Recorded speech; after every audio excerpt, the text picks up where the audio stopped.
Okay guys, welcome back to the channel. Today is day 3 of the Icosa contract. I now have returns that I want to show you from the first and second day combined. I want to see what the returns are as this contract has gone from the first day to the second day. I want to share those with you. And then I have a game theory related question that I would love to hear your guys' feedback on. But let me just show you my numbers. So here is my own Icosa Hedron contract page showing that I have 12,164 Icosa in this account, and I have accumulated 172.8 Icosa. The first day yield that I received was 90.68. So the second day I received roughly 82 Icosa, so my return has gone down. Not surprising. There you go. There's the rough numbers for that. One thing in this, there's a couple surprises that I've seen so far, and I want to talk about those.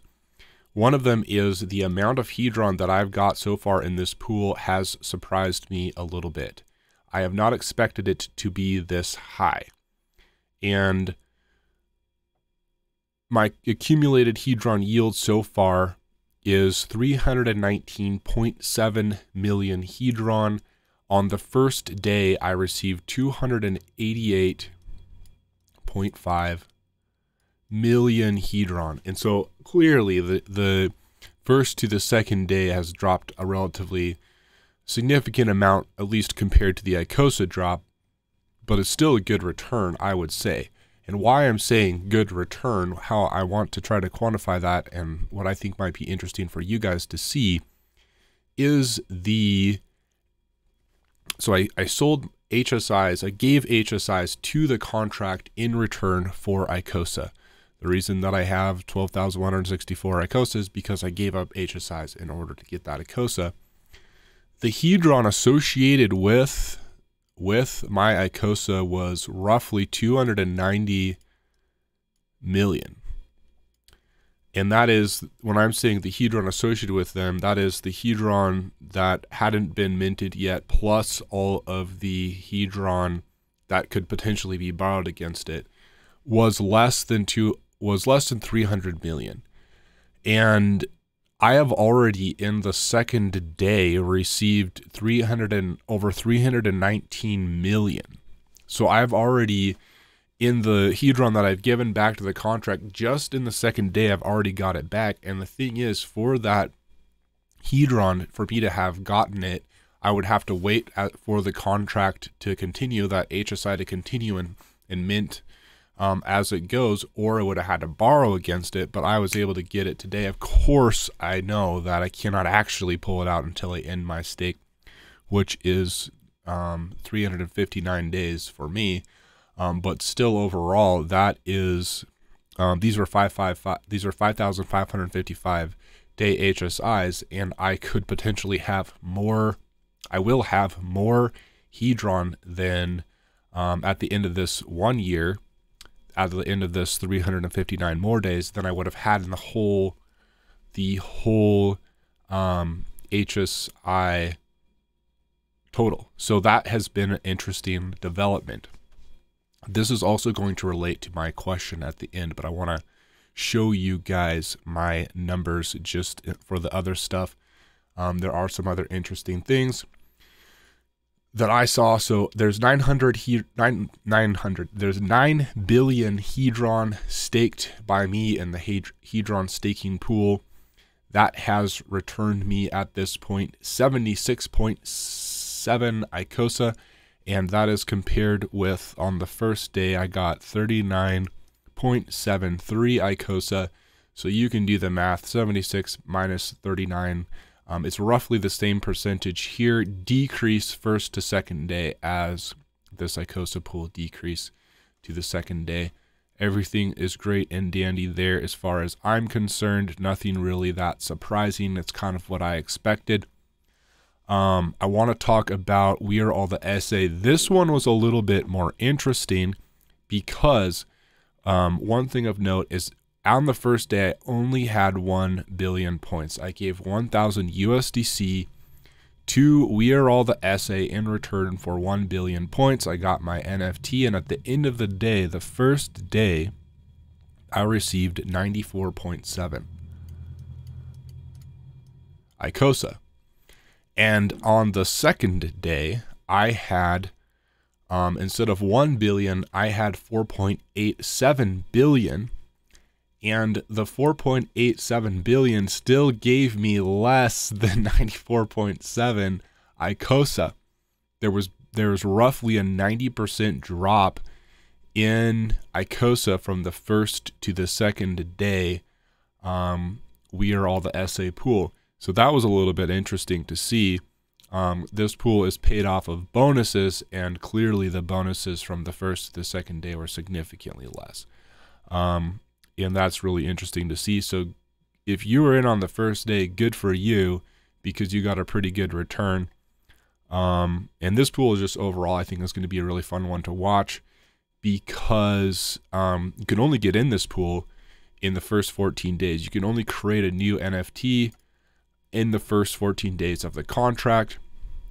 As that first 14 days is going, my particular ownership and anyone that has ownership in this pool is going to go down. But after that point, you can only go up. Your ownership in this pool can only go up.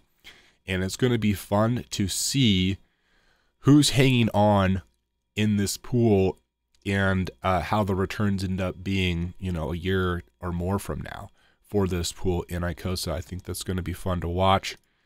But let's go now to my fundamental question for you guys.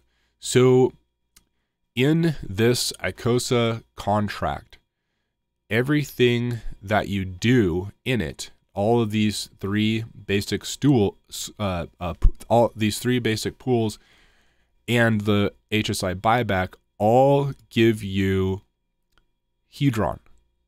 They all give you Icosa. Sorry, they all give you Icosa. And you know, you're staking your Hedron so that you can get Icosa. You are putting your NFTs in, you're wanting a portion of We Are All the SA so that you get Icosa. You're giving your HSIs to the contract so because you can get Icosa. What's the incentive to do that? Why do you want Icosa? Well, one of the main reasons is because if you put your Icosa in the Icosa staking pool, you get back Hedron. And as I said, I see the current return for Icosa is pretty impressive. You are getting something, in my opinion, at this point for the Icosa that you have in this pool. But really, a lot of this whole Icosa system is really built on this return right here. People don't have a lot of incentive, for example, to stake their Hedron, at least the way that I'm looking at it. And this is supposed to be a question, and because I want your guys' feedback on this. But I see the main incentive for staking your Hedron is to get Icosa, and the real reason you want Icosa is because you want to go in this pool, and the reason you want to go in this pool is because you want Hedron back. Well, then, of course, the question is, where does this Hedron come from?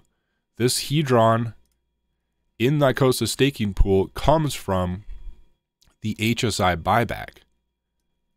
And right now, the return for that pool is really high because a lot of people have been putting in their HSIs. I can actually show you that. I can try to show you that really quick. This is really interesting to me. When I just ran this function, if you can see up here, this is the contract address for Icosa. When I ran it, it showed me that there was 3,231 stakes in this pool, 20,000 T shares, 157 million HEX has been given to this contract. I did have a problem loading this page. I think it kind of overwhelmed it with how many stakes there were. But that's what we see. And of course, there's no liquid HEX because these are all HSIs. They're all locked up. They have to be a stake to do that. But right now, basically all this to show that the current return in Icosa is pretty good because people are clearly using the HSI buyback. My question is, as time goes forward, is the incentive for giving and selling basically your HSIs to the contract, is that going to do what? Is it going to slowly go down over time? Is there going to be incentives for it to spike over time? Because if people don't take advantage of this, if people aren't putting HSIs into this contract, then the return for this Icosa staking pool is going to go down in Hedron, because the Hedron comes from those HSIs. And I want to hear from you guys. Do you think the demand for giving HSIs to this Icosa contract is going to stay strong? Just because I see that as a relatively fundamental piece to this whole Icosa puzzle. Everything is really riding, a lot of things are riding on this yield right here. I want to hear from you guys on that. What do you think? And let me know in the comments what your thoughts are. Anyway, those are some basic numbers. A question for you guys. Thanks for watching. See you in the next video. Have a great day.